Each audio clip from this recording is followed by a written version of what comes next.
Hello one more time again guys with Samer Kamel at MBA. اهلا بيكم معانا النهارده في MBA channel. هنتكلم في موضوع مهم جدا.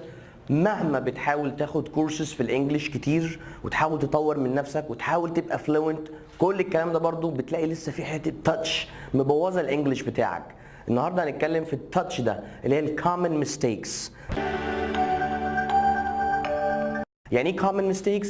يعني الاخطاء الشائعه اللي بسببها بتخليك ما بتعرفش تتكلم انجلش كويس قوي او ما بتتقنوش. You can't master the English. والcommon mistakes متجزأه في ثلاث categories اللي هم الجرامر، vocabulary، pronunciation. جرامر طبعا كلنا عارفينه. vocabulary كلمات كتيره قوي بنخلط بينهم وبندخلهم في بعض، وفي كلمات بنحطها مش في اماكنها خالص في الجمله فبتبوظ المعنى. وطبعا اللي احنا كلنا اساتذه فيه جدا البرونسيشن.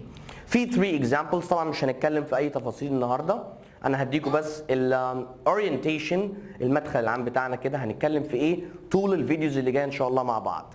For example the grammar، لما حد يقول لك I'm agree، ليه ده غلط؟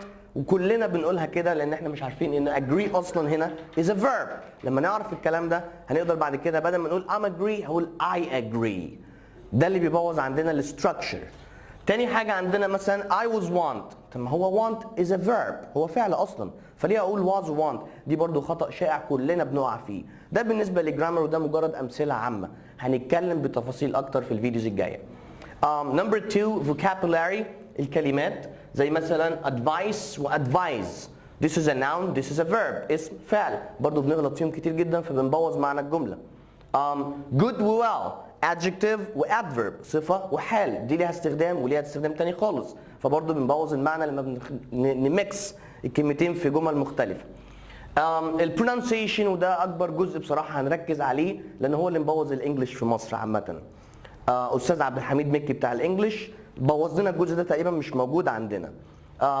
For example مثلا quiet، quite وquit، دول 3 كلمات مختلفة بنفس الحروف بنطق مختلف تماما. على حسب النطق اللي انت بتتكلم بيه هيتفهم المعنى، فانت ممكن تدي معنى تاني خالص غير المعنى المطلوب، زي الفيديو اللي شفناه في الاول. think و sink، ودول اللي كانوا موجودين في الفيديو، ده verb وده verb تاني خالص، ده بيدي معنى وده بيدي معنى تاني خالص.